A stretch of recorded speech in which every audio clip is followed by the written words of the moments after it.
Do you want to give us a brief journey? Two of my daring colleagues, in the midst of a national lockdown, drove down to Pune, picked up the virus in their car and brought it back. That's how daring this attempt was. हर दिल की अपनी धड़कन धड़कने दो.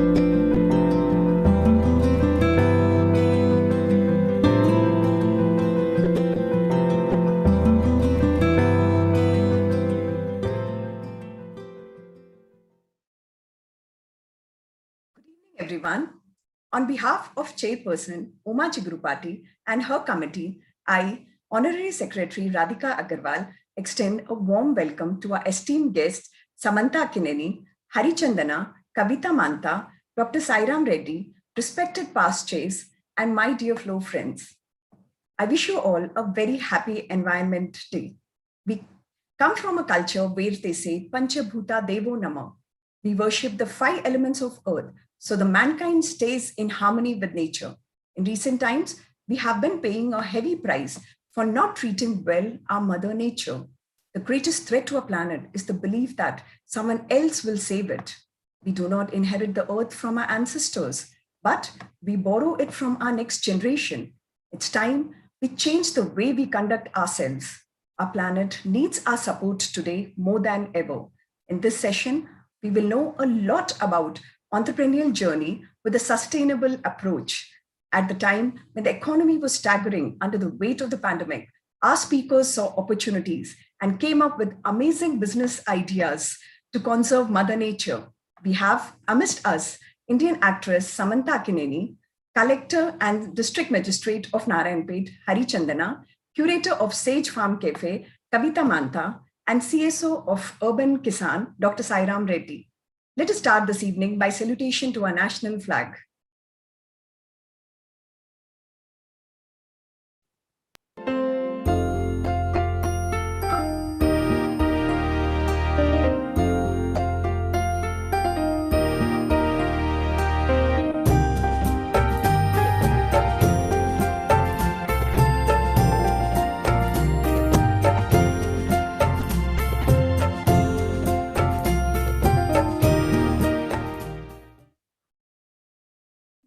Now, I would like to invite Chairperson Chigurupati to give her welcome address.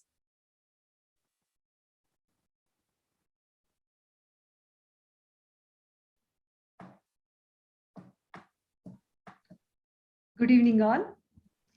Welcome you to the session on nurturing nature. We all live in the house called Earth, whose roof is our environment. We should be taking care of these two because our lives will be healthy and safe only when the earth is green and the environment is clean. Before going ahead, let me recap the programs of our chapter past fortnight. On the 22nd of May, we have a program on vaccines where Dr. Harichandana and Dr. Chigurupati took us through all about vaccines and cleared most of our doubts and apprehensions about the same. This program was covered by most of the known media houses, not only in the state of Telangana, but in many other cities. On the same day, we had launched our initiative, Flow Hyderabad Business League. This is an initiative which will provide a platform for business networking. This time around, 5 members who are in the profession of interiors introduce their firms, concepts, and philosophies behind their projects. As a part of our health and wellness initiative, Feet on Fire second edition, we had a week of Zumba sessions with Dinas Vervetwala, a renowned fitness expert. Not only did we enjoy sweating it out, but we are all looking forward to more of these kind of sessions. From our outreach program, we are starting distance education for the students of Jilla Parishad Girls High School of Parigi and Palicherla Mandal from 7th of this month. We are going to start our other initiative, Flow Hyderabad Empowerment League, soon. This initiative will facilitate startup or existing companies of members by providing different incubation, mentoring, and investment facilities. I would like to encourage members to come forward, join, and make use of this initiative. We all know that today, June 5th, is World Environment Day. Living through the pandemic and experiencing global warming should be enough to wake us up to be environmental friendly. The theme for this year is ecosystem restoration. We should assist in the recovery of ecosystems that have been degraded by activities like pollution, deforestation, and so on. This is the time to conserve the ecosystem that are still intact. All over the world, NGOs, communities, governments, celebrities, and individuals are working and promoting environmental causes. The environment that we live in is very important, not only for our health, but for our survival. So there is a huge need for us to protect it. We ourselves should be reminded and teach the younger generation about how precious our environment is, what kind of restoration work we have to take up. This work can be in the form of taking some actions, making some smart choices, or sharing our ideas about how to manage the environment out loud. Today's panelists are going to give us an excellent insight on the preservation of nature. Let's invite them. Over to you, Heera.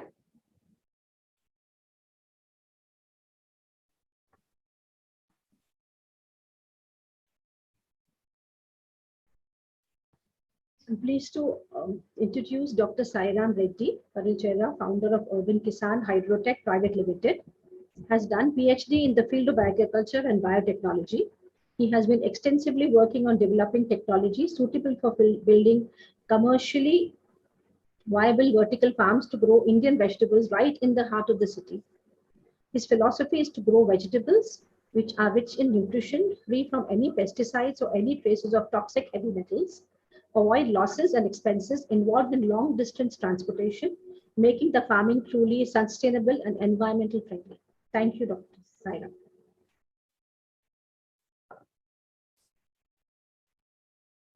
I'm pleased to also invite Samantha Akkineni. Samantha Akkineni is an Indian actress who has established a career in the Telugu and Tamil film industries. She's a recipient of 4 Filmfare Awards. She started her own NGO, Pratyusha Support, to provide medical support for women and children in 2012. She's a millennial farmer and keeps promoting the idea of using micro farming and hydroponics for growing vegetables and hence following sustainable living. Welcome, Samantha. I now want Radhika Agarwal to take over and introduce the other guests. Thank you, Mrs. Heera Rupani. Now, I would like to be introducing our next speaker, Mrs. Harichandana. Harichandana is an IS officer, District Magistrate and Collector, Narayanpet. She is an alumni of London School of Economics and specializes in environmental studies, economics. She is known as a climate change crusader and an advocate of recycling. Her efforts towards waste management is also commendable.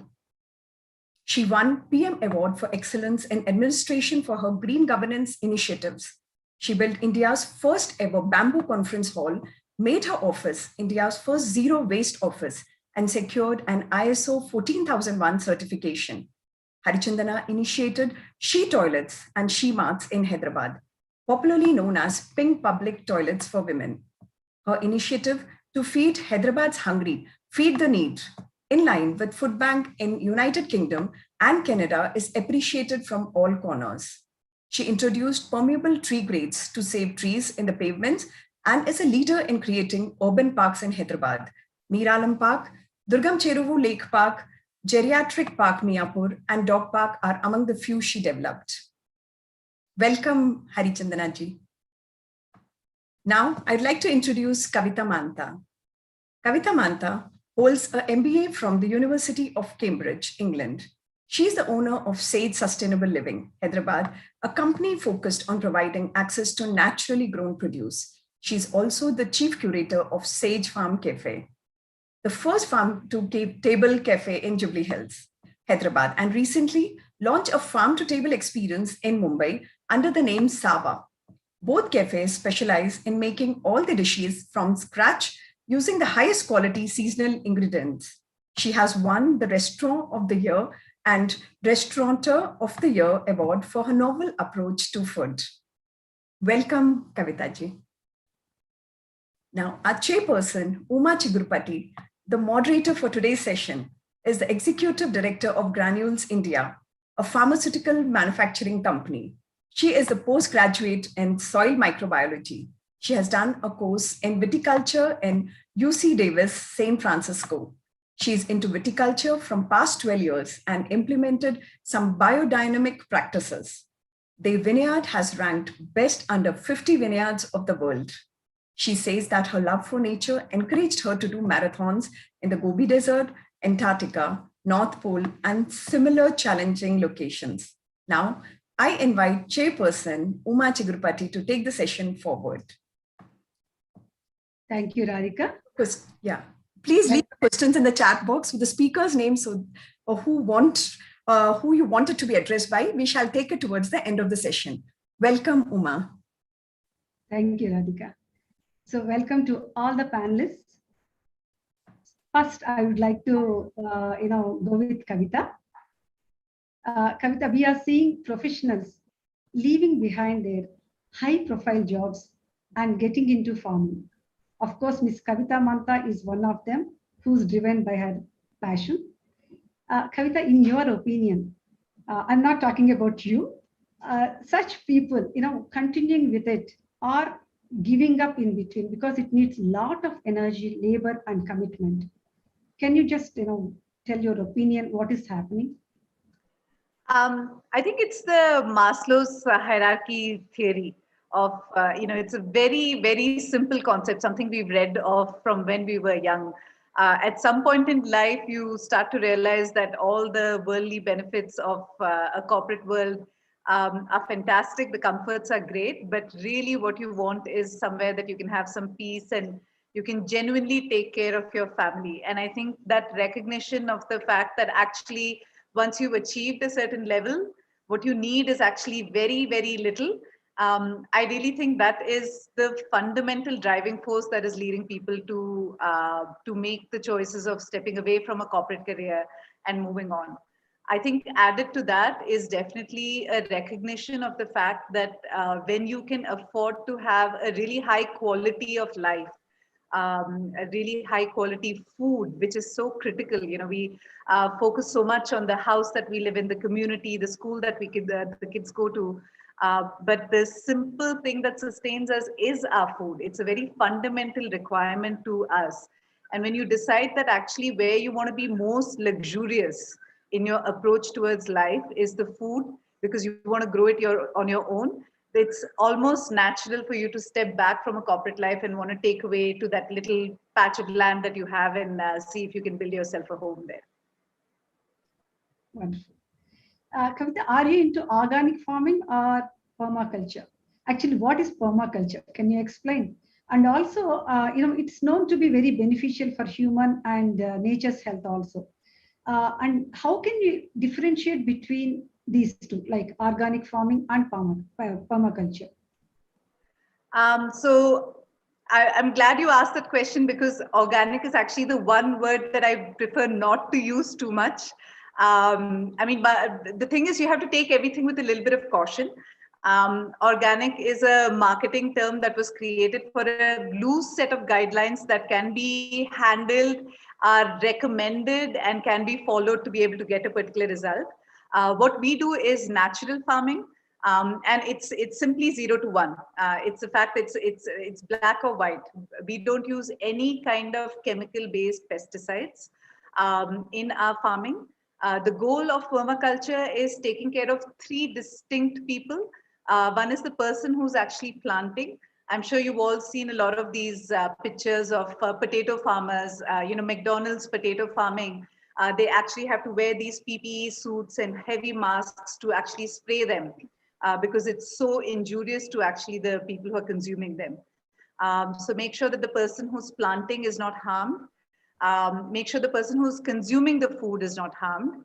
So while organic actually focuses on the residue amount of any chemical component left on the vegetables, natural is actually taking care of ensuring that you're only using natural neem leaves, gaumutra, and all these naturally occurring products to actually create any kind of fertilizer. So you're not actually creating any chemical residue at all.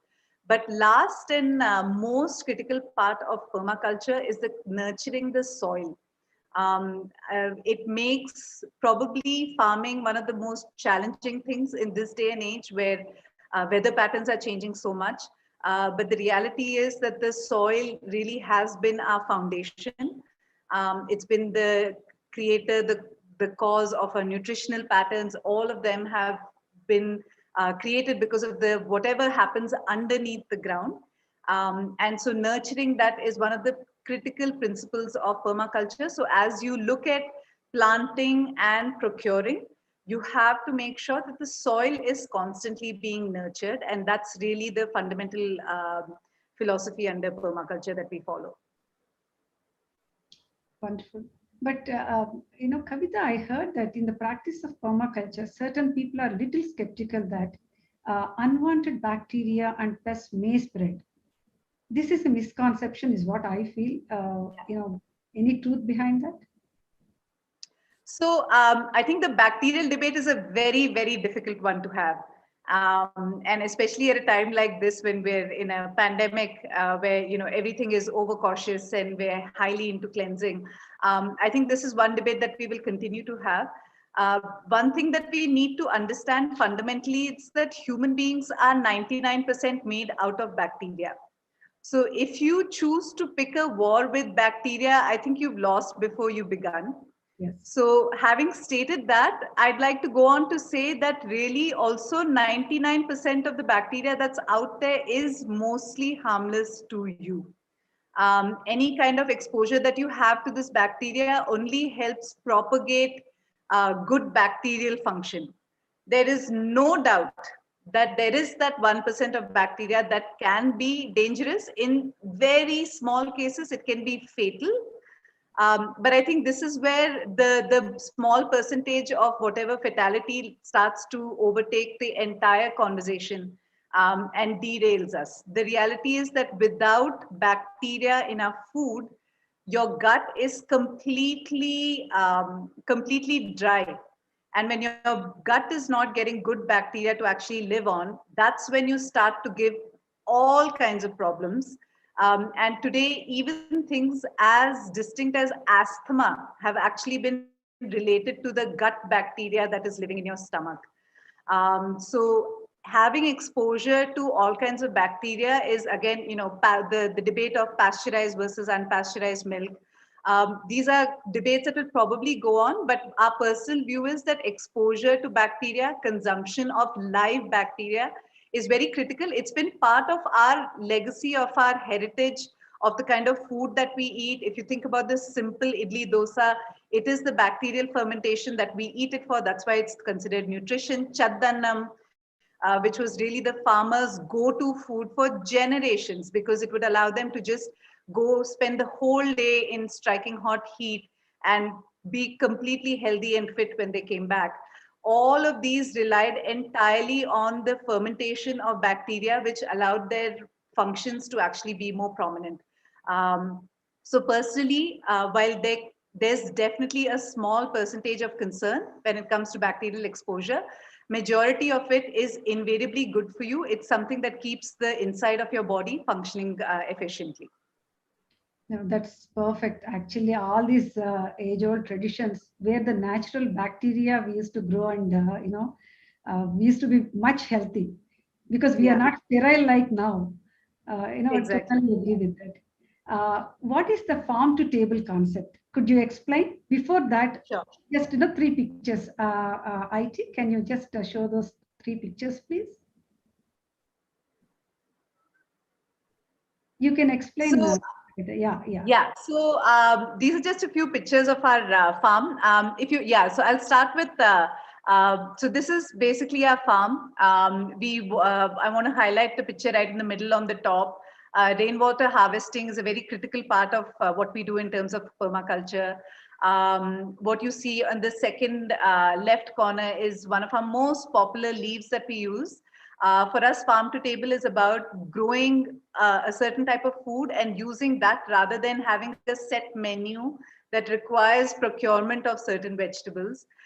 So what you see there is actually gongura leaf, which is most prominent in Andhra, of course, for its chutneys and being used in pappu and being cooked.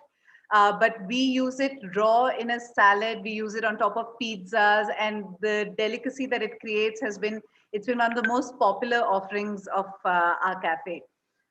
So as part of all our natural farming, we not only grow our own vegetables, we then allow them to seed. So they age on the ground so that we can collect their seed and over a period of time propagate that. The next image, please. Could I have the next image, please? One of the most critical things we were discussing permaculture is all the animals that live on the farm. And here's just a handful of the ones that we have. On the top right, you see the big bull. He's almost 6 feet tall. He's really the king of the farm. His name is Minos. We have ducks on the farm. We've got loads of dogs. I think right now we have about 8 dogs. We have about 6 of our own and a few that are always in transition from here to there. We have cattle on our, along with the cattle, the buffaloes, cow urine, buffalo urine, dung from these animals is very, very critical to the survival of our farm. And so the more diversity you have on the farm, the more efficient the farm becomes. We have chicken. We also have a little turkey. The chicken do a fantastic job of actually going in the fields. These are all free-range chickens. They go into the fields. They pick on all the insects, which allows the food to actually grow more easily. They also create a more healthy environment for all the cows when they have access to the cow pit areas. The next image, please. This is a look at the food that we do. Our food is all made entirely from scratch. So when we created a Asian dish, we actually started with the vinegar. So it started 6 months before. Our philosophy is simply that if something cannot be created out of a natural ingredient that is available to us from a safe source, it is not something that we're going to engage in. So with that in mind, over the last 5 years that we've been around, we've not only had success with savory foods, but also with breads that we bake. We make natural breads with just whole wheat. We bake cakes without any soda, baking powder, none of the products that are traditionally used in baking. The next image. That's all. Okay. So, Kavitha, people say economic growth may slow down, if more people take up permaculture. Do you accept that? You have done business administration. Explain from that point of view, not as a. Actually, I think that growing vegetables for people is the most ineffective way to spend your retirement. If more and more people actually took on farming for their own self, I actually think it would make us incredibly efficient because the amount of resources that are required to grow food in large scale, and that's why I really appreciate what Mrs. Sairam is doing. Because when you go into people's home and you go into their gardens and you explain to them that you can do this at a small scale, food growing is actually much more sustainable at smaller levels than it is at a large scale. And a lot of the exploitation and a lot of the problems in the food culture come from large scale growth. There not being a sufficient market, time to market being a challenge. So I actually personally believe that it's the opposite. If everybody could take a little patch of land and be able to grow their own food, they would naturally employ more people in more distinct areas, which would create more local employment. It would create livelihoods for people, and as well as ensure safe food for everybody. Wonderful. Can you explain about community gardens? Why we don't have them much in India? So actually, this is one of the fantastic concepts that I was first exposed to living in the US. And it's really when you talk about sustainability in an ideal world, for food to be and for farming to be sustainable, a community garden is actually the best way to go about it. The way it works is that a group of people come together to own a patch of land, and whatever they grow in that gets consumed by them. And that's really the big issue with farming today, is the mismatch between what is being grown, what is in season, and what is being consumed by the consumer. So this actually ensures that that what is being grown has an end market and can be used there. There's the next level of community gardens, which are called community assisted farming, which exist a lot in the US, where they actually help you out. So if they're actually growing a certain kind of beans that you're not familiar with, they'll actually give you a share of that, but they'll also give you a recipe along with it so that you can do something new with it. You can try it out and increase diversity of your own food. This is also one of the things that I get asked very frequently, what is the healthiest vegetable to eat? There are always trends, today it's avocado, tomorrow it's miso, day after it's black rice. And these things continually keep changing. But the fundamentals of food are that the maximum diversity you can create in your meal is actually the best way to make sure that your biome is healthy, because it's continuously being challenged by something new that it's being fed with. But also nutritionally, you get the maximum width of food that you can consume. So having access to a community farm where you're willing to take what is in season, include it in your weekly vegetable, is a great way to actually have a healthier outlook towards your food. Wonderful, Kavitha. Thank you so much for joining us, and looking forward to come and taste your crunchy vegetables and others. So Thank you. let's hope Having you. lockdown, we'll definitely come and visit your farm. Thank you so much. Thank you so much. Thank you. So the next speaker will be, Dr. Sairam Garu. Hydroponics, a very exciting technique for growing plants. This technology was implemented by many countries long back. The moment we hear of hydroponics, we think of Israel with their amazing agricultural technology and many urban green spots blooming around their cities. Sairam Garu, what hydroponics? Can we consider them as organic? Just now I spoke to Kavitha, that organic word, please remove, is what she was mentioning. Very loosely used word. But still, we got used to it and we keep on using that word. And why hydroponics? We know that countries like Israel opted for this technique majorly due to lack of proper soil and suitable conditions. Why in our country? When did you get the idea of hydroponics?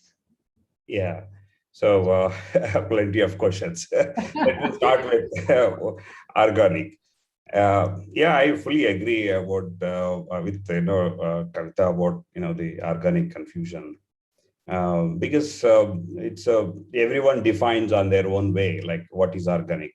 Every country, they have their own compliance guidelines to certify it as organic, and it's very difficult to get in there and then do it. It all depends on the few decades back how it was defined. The technology has grown and things have evolved much ahead.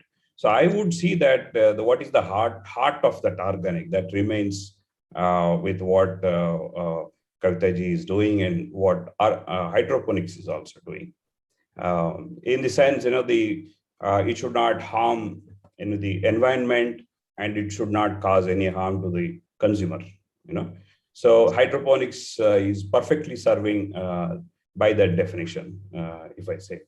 And I started this idea of hydroponics when I realized, the most of the leafy vegetables, especially in and around Hyderabad, which is growing and being sold in the supermarkets of or anywhere in Hyderabad, are heavily contaminated with heavy metals like lead, nickel, arsenic.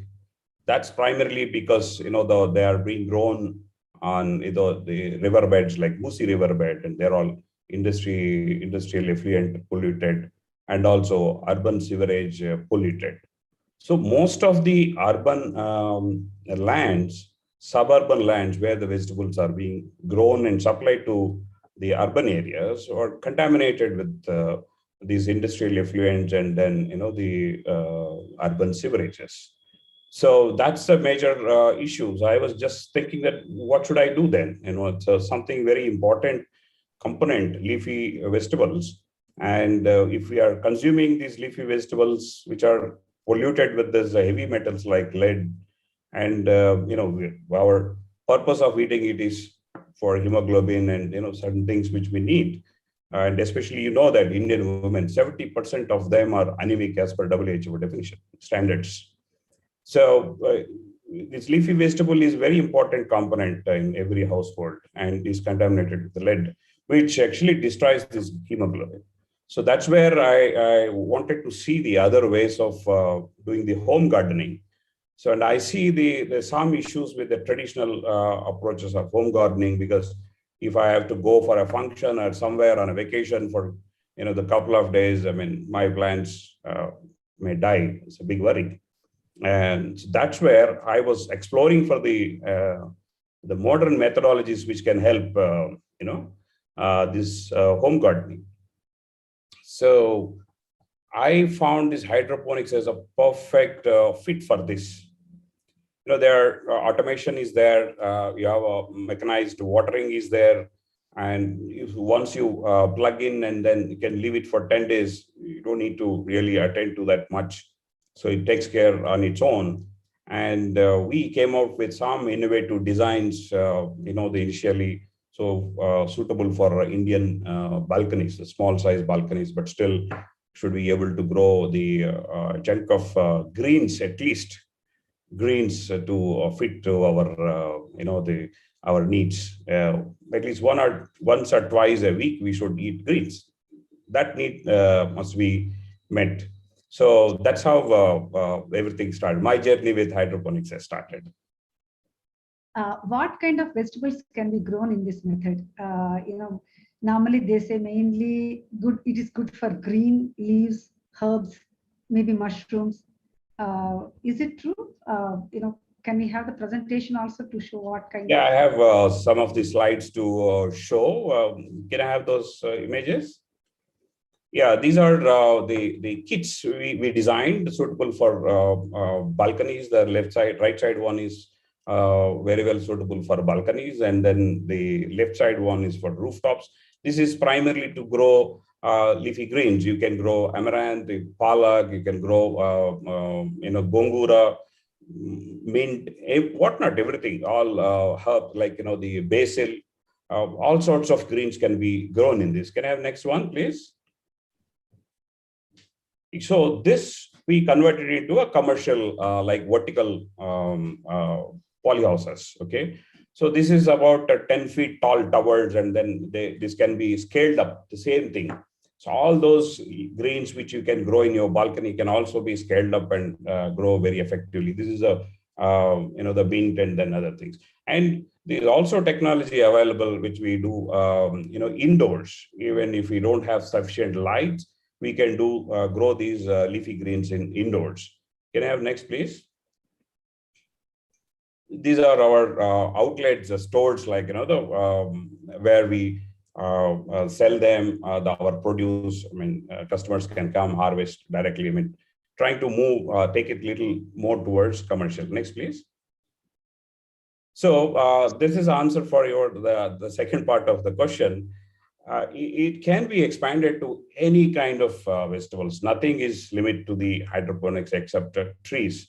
So we are also trying some miniatures of fruit things. So here is a chili, you have cherry tomatoes, you have bell peppers. Next, please. All these are being grown in our gardens, in hydroponics. You have a brinjal, you have a cucumber. Next, please. You have a regular tomatoes, and the household tomatoes, they are being grown in such a kind of a clean environment. With, you see the floor, nothing is on that. You have chilies, and you have bird's eye chilies and all sorts of stuff. Next, please. These are on the vertical stuff, not on the. We even grow these bendi in hydroponics. Next, please. Gourds, like here you see, this is a ridge gourd. So we grow ridge gourd, bottle gourd, and also the bitter gourd in the similar kind of hydroponic system. Next, please. So this is a cabbage which is grown in vertical towers. We build a kind of complex systems. Part of it can be used for gourds, and part of it can be used for cabbages, broccoli, cauliflower. Next, please. These are the systems like, where we grow all kinds of fruit vegetables. You have radish, you have carrot, we have zucchini, and we have every kind of root vegetable we grow. Next, please. This is a neem plant. This is still under experiments, of course. So we are able to perfectly grow even neem tree in hydroponics. So, but we also have many things which I didn't put here because, though we are able to grow hydroponics and several vegetables in hydroponics, but many of them may not really fit into commercial. But some of them, if they are interested, they can grow in their backyards where there's no commercial value, but you can have it for your own purpose. So technically speaking, yes, we can grow almost everything in hydroponics, no limit. I never knew that root vegetables can grow in hydroponics. Yeah. Realization for me. Sairam garu, what is your advice for people who wanted to do hydroponics in their houses? Is the system very expensive? Does it need technical expertise? And is power outage a problem for hydroponics? I seriously advise everyone whoever is having a small space with good sunlight to go with a hydroponic kit. It's not at all expensive. It would cost around 10,000 or so. And it's one-time expenditure. And you can use it for several years. And yes, it requires power. There are also systems which may not require power. But power outage is not going to immediately cause any serious problem, okay? So yes, the power, maybe if you have a small power support unit, the UPS, that should take care of the entire unit. You have only 18-watt motor running. There's no major power consumption. It's only small 18-watt power motor running. So a regular UPS, which we used to use for computers, might run for one day on that. Okay, so it's such a kind of small power requirement. So I sincerely advise, because Kavitha ji was also mentioning it is very, very important point. This micro farming kind of a thing takes off a major load on the society to be pressured and then grow in unwanted areas and then sell the contaminated food. So if we can grow it in our own homes, it's going to be extremely useful. Totally agree with you. Micro farming and everybody growing their own, at least leafy vegetables. It's very, very necessary and important also. What kind of water can be used? Can we use tap water? Do we have to check the pH often? And how often do we have to flush the system? I recommend using our drinking water. Okay. My home kit, which supports 48 plants to grow in leafy greens. I have a 20-liter tank for that. I need to replace that water maybe once in 10 days. So that's the kind of amount of water we need, very little water. Okay. So regular drinking water is sufficient. I don't recommend using bore water because bore water EC conditions, we keep changing from place to place. So whereas it's drinking water is perfectly fine, no need to go for RO and kind of a thing. Yes, pH and EC, these things we need to monitor maybe once in a week. That's all. No need of, there is no need requirement of everyday attention. It will be very nice. I mean, if we can go spend at least 5-10 minutes with our loved plants every day, that gives a lot of pleasure to us. And what I noticed is vivid plants grow so nicely if we go say hi to the plants. Okay, that's the best thing to do. But in terms of need, yeah, maybe once in a week if you attend to that, that's suitable for me. Yeah. Water is going to be the most important commodity, and it's becoming scarce all over the world. Is there any advantage by growing plants by hydroponic technology? I'll give you statistics of what we do. Okay, so we have a farm of a rooftop greenhouse of the size of 3,200 square feet. We grow leafy greens there.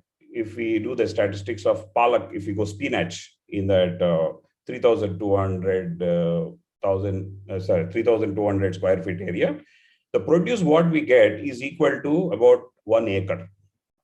Okay, so that much we can get. It is because it is what's vertical in nature. So one of the pictures what you saw is from there. Okay, so as per FAO, the standards of water requirement for spinach to grow in 1 acre open field, you need about 260,000 liters of water. Okay, whereas to feed this 3,200 square feet farm, we use only 9,000 liters of water. So this is no comparison. This by going with this hydroponics methodology, one major advantage is that the precious commodity of water can be very preciously utilized here, but with no compromise on what we are expecting as outcome. Can you explain once again the idea behind microfarming? People, it will be easy for people to follow. Yeah, so I would say that there are two kinds of microfarming. I would say that small scale microfarming and commercial scale microfarming. Small scale microfarming is our home garden, is a microfarm. Everything what you do, you grow your food in your home garden using whatever technology is a microfarm. So by doing it, you don't need, you take off a lot of labor requirement, lot of resource requirement, and I'll give you another statistics. In India, as per Assocham published statistics, 37% of the produce, vegetables especially, by the time it reaches market, it is getting wasted. 37% of it. So if you grow them in your backyard, you waste nothing, literally nothing. Okay, so we know that what happens if you buy something from market and bring it to your home, half of it you are throwing it in dustbins. So that entire thing is saved. Our load on our research teams to go for higher yields is taken off. With the same yields, we will be able to satisfy our needs. And the second level of microfarming is our commercial scale farms. Like what we do, we don't aggregate all the farming at one location. All our farming, though it is a commercial farming, we make into bits and pieces as multiple places. One of the reasons behind this is we wanted to include all the farmers. We have farmers, regular farmers onboarded and doing hydroponics with us. So if we develop a system in such a way that 1 acre, 2 acres can be converted into a commercial hydroponics farm, so then in a similar way, that family can attend to the needs of it and then taken care of. The additional expenditures on labor, many other things are very well taken care of it. And by deploying these methodologies like hydroponics in the suburban areas, your entire transport and the carbon mileage, footage and all, everything is so well attended and it protects the environment very effectively. It is that way, we can avoid a lot of damage which we are causing to the environment through carbon emission especially. Totally agree with you, Sairam gar. Thank you so much for sharing so many details about hydroponics. I'm sure many of our members are going to grow hydroponics in their homes now. Thank you so much. Thanks a lot for having me in this forum. Thank you. I would like to welcome Ms. Harichandana. We all know that we are exploiting resources and polluting the planet to meet our needs. Mother Earth is totally suffocated with the plastic and other waste. This is high time to release her from this and let her breathe. This will be possible by clearing the landfills and water bodies from plastic and other waste, by adopting measures like recycling, upcycling, and reusing these materials, and effectively reducing the burden of waste. Ms. Harichandana, a green warrior, you implemented green governance during your tenure as Zonal Commissioner of Greater Hyderabad Municipal Corporation. You have introduced a lot of recycling initiatives. Can you explain about them? How did you get this idea and your experience while implementing? Also, is this economical to implement? Thank you, Upagaru, and all your team for inviting me here to be a part of this event today. It's been a pleasure working with Fiki, and I should say some of your initiatives during COVID. I should take this opportunity just to thank all of you for helping out with your social initiatives in our rural district in Narayanpet. I've shared some pictures about that. I hope all the members also are aware of what's happening here. So thank you for all your interventions here, firstly, and wishing everyone today a very happy World Environment Day. I'm very happy to see the kind of interest that sustainability and environment has been generating over the last few years. I have, while I was abroad, the sensitivity and the kind of awareness was much more a little few years back. But then once I started working in Hyderabad, I've seen a lot of individuals come forward with supportive, sustainable initiatives. So this, I should say, was the starting point for us. Actually, most of the initiatives that we could take up in Hyderabad were under the leadership of our Honorable Minister, Mr. KTR Garu. So he was very supportive of these because of his outlook and the way that, Hyderabad should be a global city. So that is where we started with most of these sustainable development initiatives. And I don't think it's a very big major task to achieve. Most of us now, even in this forum, many of us would be using a lot of sustainable products, maybe bamboo brushes or maybe your own hair brushes, and you're changing out from plastic bottles to using more of sustainable bottles, carrying your own bottle. So many of these things, all of us are doing at an individual level. And we start off at that level, but taking it to the community level, we have watched out from the government side. And it's not a very difficult task, I would say. Because what you want in your home, what you want for yourself, what you want personally. I've just been hearing about the other panelists before, and they were talking about well-being and good living and going back to nature and living healthy. So living healthy is not just eating healthy or living just using healthy products. It's also about the air we breathe and the environment that we live in. So as all of you know, even if you eat the healthiest food and the most organic food, I don't want to get into debates of organics here, but if you're living in an environment which is not healthy, or let's say there is a lot of pollution in your neighborhood, or there is a lot of contamination in your water sources. So these are things which will affect us indirectly. And I'm sure many panelists know, and this is what I have been talking about before also. When we talk about sustainability, it's not just about growing and nurturing, it's also about seeing that we leave the most minimal impact on our environment and where we are. It's like we have, many of you have pointed out, we are borrowing this earth from our children. So it's not and this times of pandemic, we realized all the more that we're not leaving them lots of wealth or lots of money, or it's good health, the gift of good health and a good life and a good safe earth is much more important for them. So this is where where we were going from, and where we have started with all the initiatives in Hyderabad.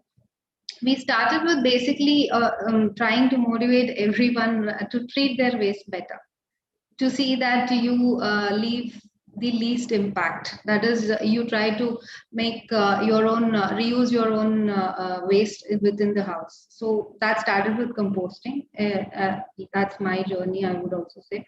So initially it took me a lot of effort to start home composting myself, because it's not just easy to just tell your mate, you put this in the green basket and this in the blue basket and try to segregate it and use it. So then putting it in your compost bin also takes time. So all these are efforts, but if we make the effort for the first 3-4 months, we realize that you can motivate people to take up a better waste disposal system at their homes. So this started the journey, and then there were a lot of ideas from a lot of good people around. So they said, why don't you try to recycle waste and showcase the effort so that more people are inspired to use it in their daily lives. So that is where to evoke that imagery in people and to get the consciousness going. We started putting recycled sculptures across the city, and also trying to use recycled materials for public use, like footpaths, or making bus stops out of them. And so the images are here. These are recycled tile footpaths, very colorful, and they make for good porch materials also. We can even use them inside our homes, and they're just interlinked, and they can just be moved around from one location to another.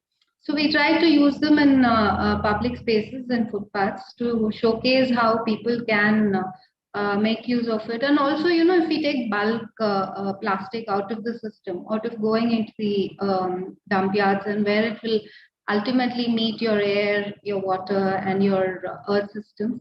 So these are some of the things that we have done for that. Wonderful. We all know that government alone cannot reach environment protection goals, and the public participation is equally important. How do we get the citizens to be actively involved in this?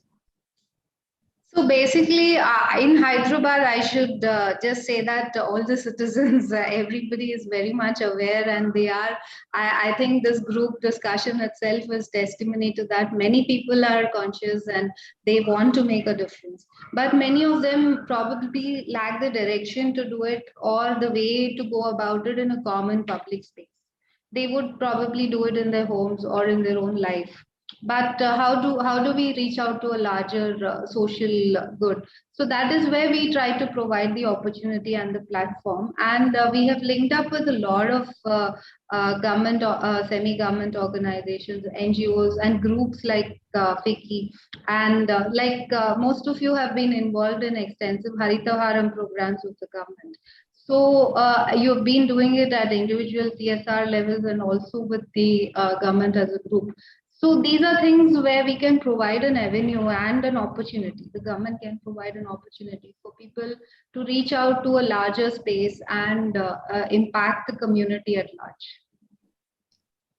What kind of sustainable and environmental friendly policies have you implemented in Narayanpet district? Yeah, Narayanpet is very green, I should say. It's 95% rural.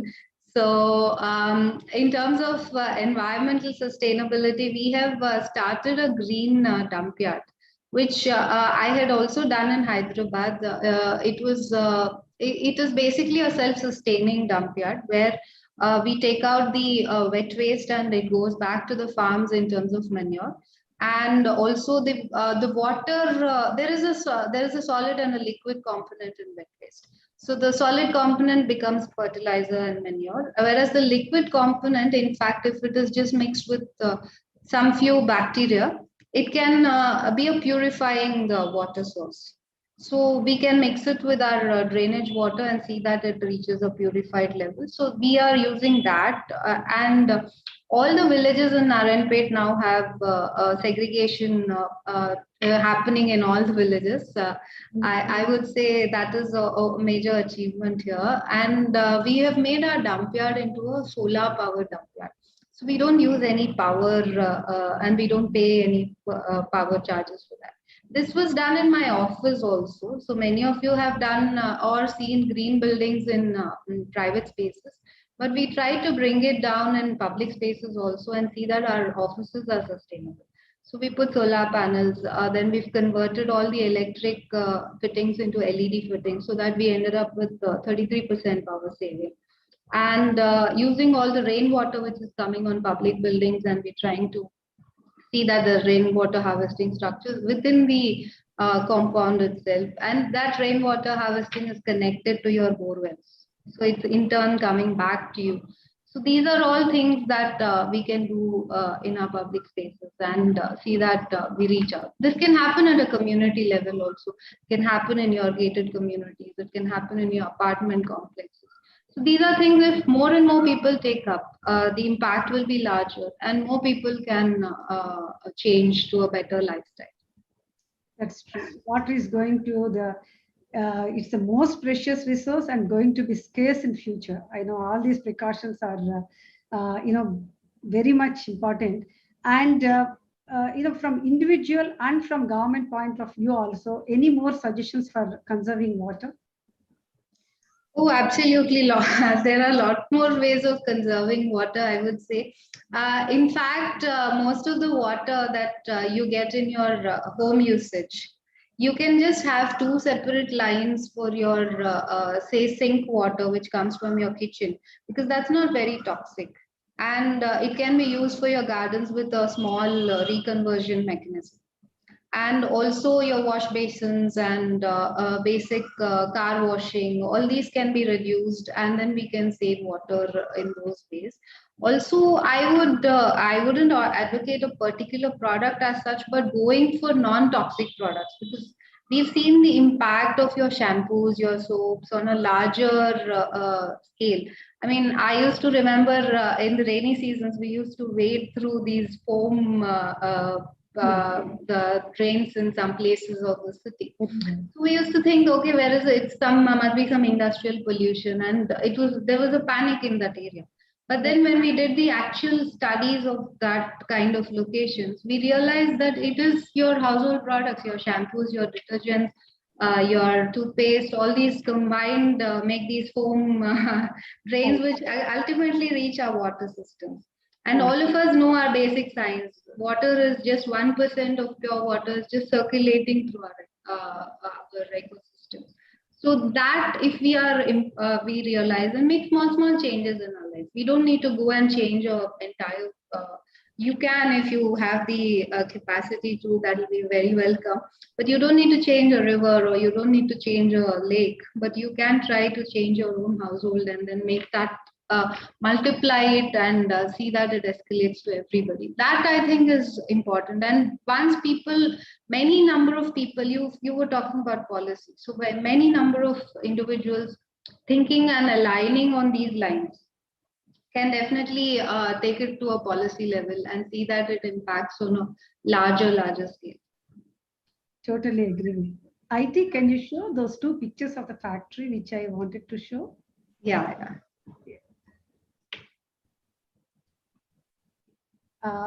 I would like to, show this picture.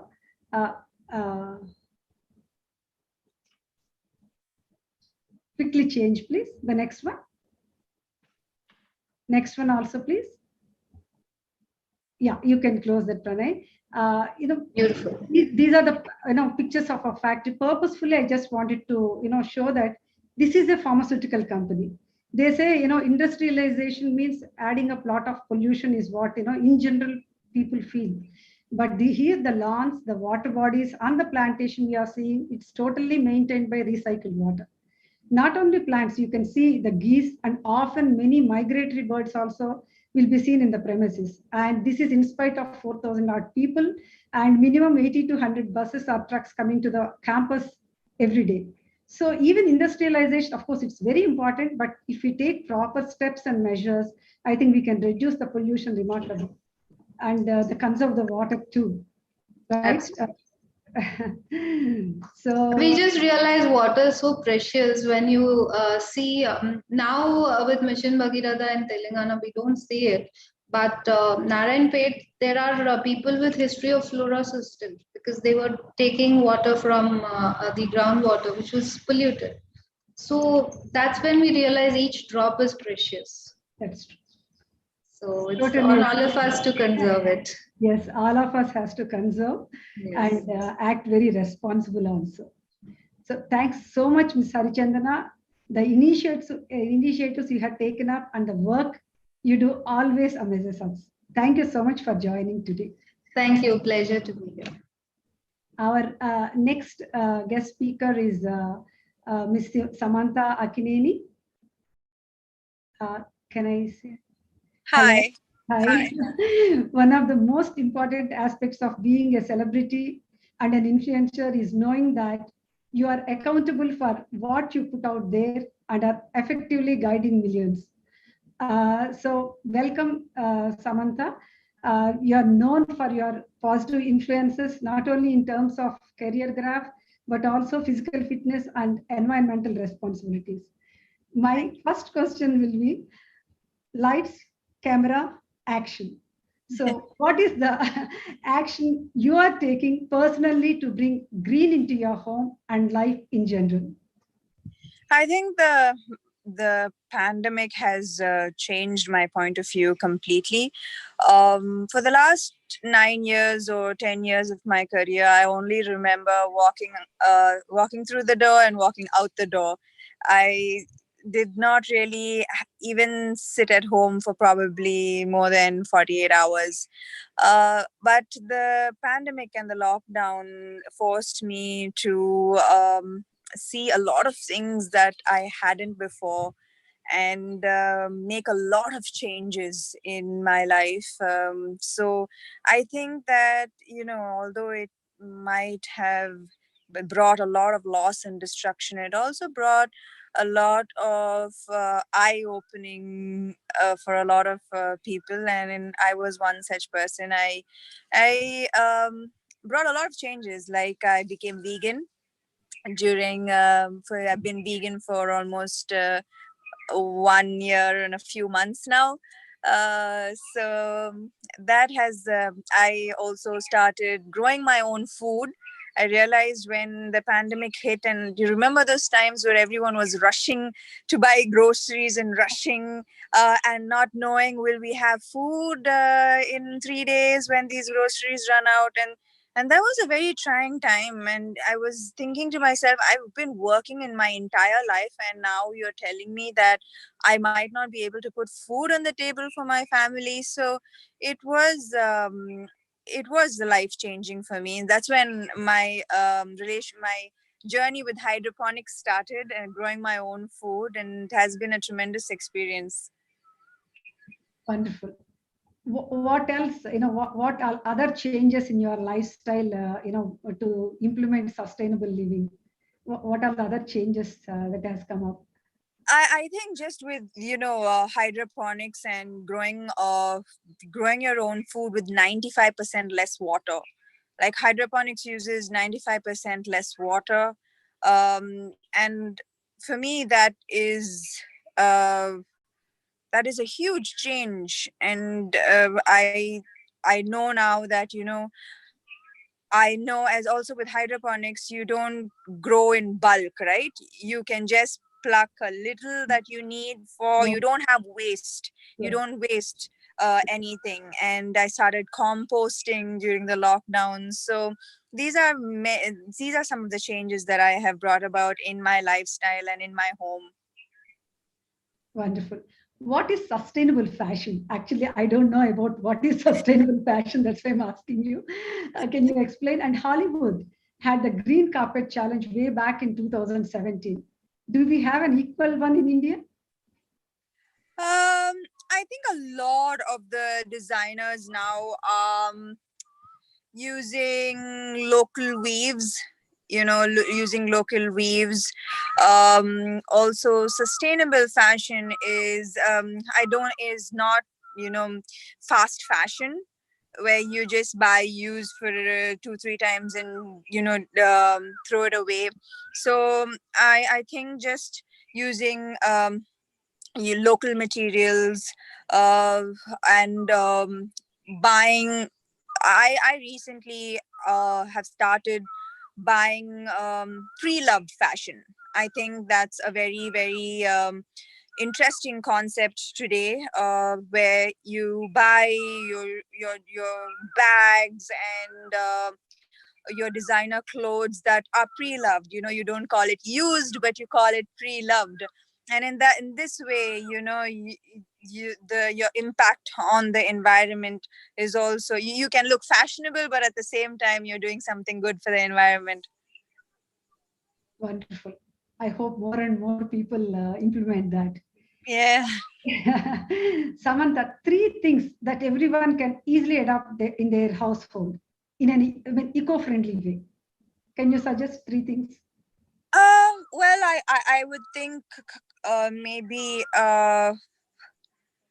cut down eating non-vegetarian. Maybe make it a point that if you're eating 3 meals in a day that is non-vegetarian, cut it down to 1 meal a day, because the amount of water that goes into this is huge there. So I think that would be something that I would like people, not just for that, just also stay healthy,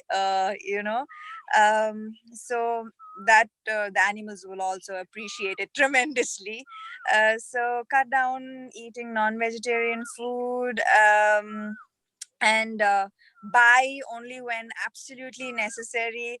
I know a lot of people who stress buy. I was one of them. So stress buying, find something else that eases your stress maybe instead of buying. And the third would be try to grow a little bit of your own food, I guess. It would show you, it would really make you appreciate, because of how long it takes to actually, from the seed to the plant to your produce. You would definitely value and respect food a lot more. So in that way, you won't waste. Anytime you think of wasting, you would think again. That's true. Wonderful. And thank you so much. Cut down on your non-veg only, you told. Please don't turn into vegans. You didn't advise all of us. Thank you so much for that. Well, I think that has to come from within. It's not something that I can tell anyone to do. Totally agree with that. Can we call you as an environmental activist? No, I'm just someone like many of us who have realized the damage that we have caused to the environment. We realize that we are stealing from the future generations, and I do not want to leave my children with barren land. Yes, totally agree with you. So as an influencer, what kind of suggestions would you like to give your followers to save and to revive the nature? I think whatever I practice, I put it out there. I always make sure to also tell them when I make mistakes myself, or I have weak days. It's important to make everyone understand that we are in this together. No one is better than the other. No one is doing is greater or is more responsible. We're all in this together, and just a small change. It all starts with a small change. Yes, it all starts with a small change. Totally agree with you. Samantha, I think too much of serious talk. Can we have a fun rapid round questions with you? Oh no, rapid round. That's what I was not expecting on this. Yeah, please. Very simple. Very simple. Okay. Sure. Plants, pets, or movies? Ah, One. how can you? No way. I can't live with. I can't live without either. Okay. Okay. No. And your philosophy of life in one word? I've always. I think I've always got this question. You know, what is your philosophy in life? I think that be better than what you were yesterday. Great. I would say that. I always try to be better than who I was yesterday. Wonderful way of looking at it. So what do you think of when I say veggies? Veggies? Veggies. The moment I say vegetables, what do you think of? My new favorites. So, I never ever. I come from an Anglo-Indian family where we eat like we are meat eaters, breakfast, lunch, and dinner. So becoming vegan has just been a complete change for me. But yeah, I'm loving it. good. One memory from the year 2020 other than the pandemic? The time I got to spend at home, I never ever spent that time at home in a very, very long time. So what was your favorite subject in your school? I think I loved history. Oh, okay. Where is your happy place? Home. So I'm going to mention 3 colors. Immediately what you remember, just tell us. Green. Green are in plants, nature. Pink. Pink. Most of the clothes in my wardrobe are pink. White. Pure. Red. Red, anger. Okay, I thought you were going to say romantic. Anyhow. Romance. After marriage, romance is like that time is over. Blue. Blue, the sea. Orange. Orange, the sun. Okay. Wonderful, Samantha. Thanks so much. Really enjoyed all your instant responses. And thank you so much for joining us. All the best. Thank you so much. So I thank all the panelists, Ms. Kavitha, Dr. Sairam, Ms. Harichandana, and Ms. Samantha. Thanks so much for being here and sharing your journeys and ideas in protecting our nature. This is our moment. We cannot turn back time, but we can grow trees, green our cities, rewild our gardens, change our diets, and clean up our rivers and coasts. We are the generation that can make peace with nature. Let's get active, not anxious. Let's be bold, not timid. On this World Environment Day, make a start. Kick the unsustainable products out of our lives. Be a part in a restoration project. Start speaking up for the environment. Thank you so much. Over to you, Radhika. That was an extremely enlightening session. Moving on, I'll take some questions jostling for attention in our chat box. So let's start with Kavitha Mantha. Yeah, Radhika. Yeah. So this question is from Aruna Masi Reddy. How long it takes to make the regular land treated with fertilizers to become foam culture of soil? To become, sorry? I think it's a permaculture soil. Right. Yeah. So in general, for a land to turn organic, they say the remnants of the chemicals remain for as long as 5 years. But a lot of it has to do with what was actually taking place on the farm before. So some of this is a simple question of just doing soil tests to understand what your soil composition is. Okay, the next question is from Bela Modi. She wants to know what is a true organic food? So again, as organic is something which actually specifies that the residue of chemicals on that particular food is lower than a certain level. So when anything says organic, you can imagine in a place like US, this is hard to handle. In a place like India, managing those residue levels are really challenging. So my genuine desire for people is to move away from the terminology of organic and differentiate between natural foods and foods that are not grown naturally. You know, we are always shown to prove how we're growing natural vegetables, but actually we should be asking, why are you using chemicals? So please try and distinguish between natural and chemical laden produce. Organic is really a terminology which over a period of time needs to go away. So the next question is from Vinita Chainani. She wants to know what is the difference between red and black rice, and good choice.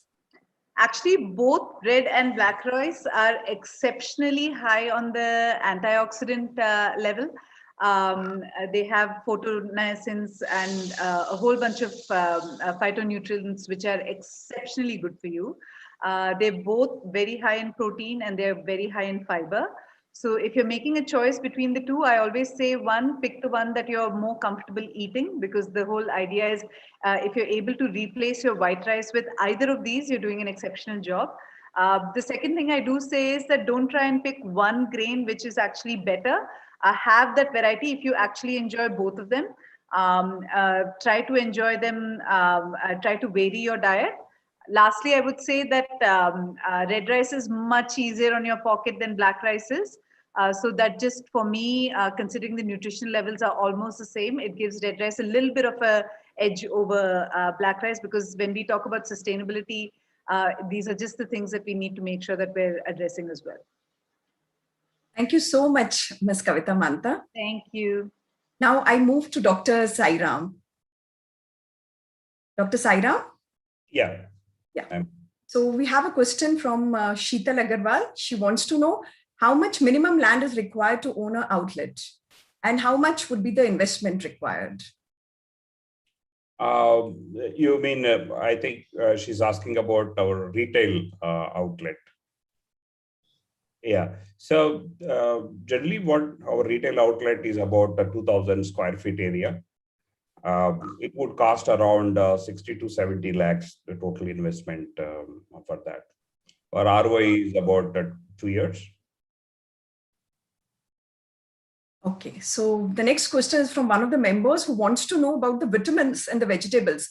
How do we check them? Is it the same as earth-grown vegetables? Yeah, it's very much same. There is no difference between soil-grown vegetables or hydroponics grown vegetables in terms of vitamins, because vitamins are not coming from soil.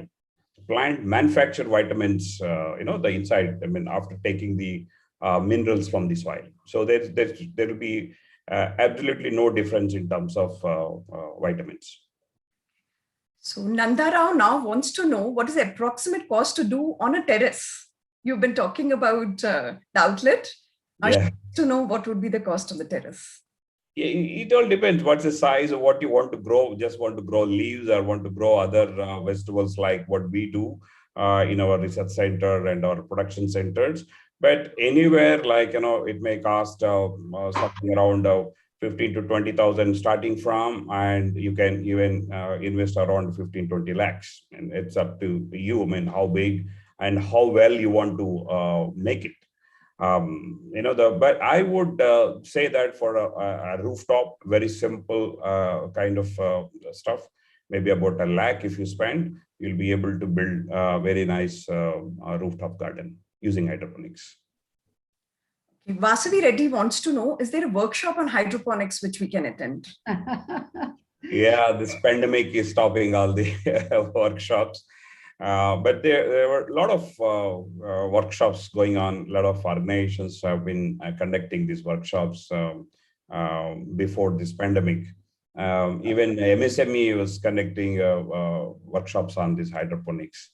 But as of now, I don't see anything happening because of this pandemic situation. I will answer here, Radhika. We will have a workshop later once the pandemic is over. Right. Definitely. Thank you. Yeah. Vinita Chanani wants to know, do you have staff who can come and set up hydroponic plants for them at home?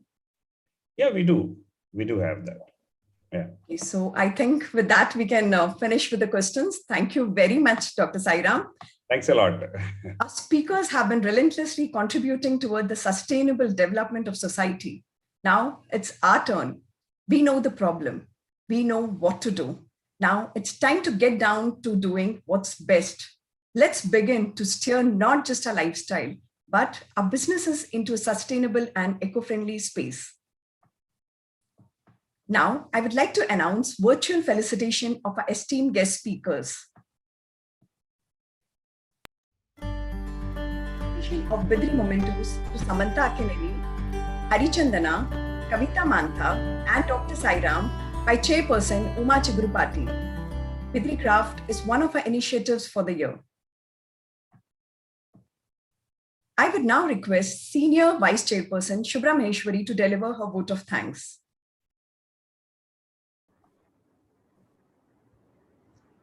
Good evening, everybody. This was a fantabulous session. Breathing can't be stopped, but we can change and purify the quality of air we breathe. On this Environmental Day, let's pledge to nurture the nature so that we can have a better future. I, Shubhraa Maheshwari, on behalf of FICCI Ladies Organization, Hyderabad, take this opportunity to thank Ms. Samantha Akkineni, IAS Ms. Harichandana, Ms. Kavitha M, and Dr. Sairam P. Reddy for taking out time from their busy schedules and enlightening each one of us with sustainable environmental responsibility. In the words of Sadhguru, if humanity has to live for a long time, one has to think like the earth, act as the earth, and be the earth, because that is what we are. Thank you so much, dear speakers, for taking out time for all of us. We express our gratitude to our sponsors who have powered this event. Platinum sponsors Greenco, Gold sponsors Granules India, and branding partner RBC. We would also like to express our sincere thanks to IT team for a seamless performance enabling us to connect on this virtual platform. Very importantly, we would like to thank our flow members, past chairs, and complete team of 21-22 for their unconditional support in making this program a success. On a closing note, to sum up, the most beautiful scenery is environment. So protect and conserve it to see it grow more and more. Happy Environment Day. Stay safe, stay home. Thank you. Thank you, Shubhraa Maheshwari. On behalf of Chairperson Uma Chigurupati and her committee, I thank you all for being here. It's your support that keeps us going. Hope is only one thing stronger than fear. Mother Earth is aware of her struggles, ready to forgive, but only if we work together. I sincerely believe Mother Earth will protect her children. Home is a shelter for all sorts of storms. Let's stay home, stay positive, stay safe, spread love and humanity. Thank you and namaste.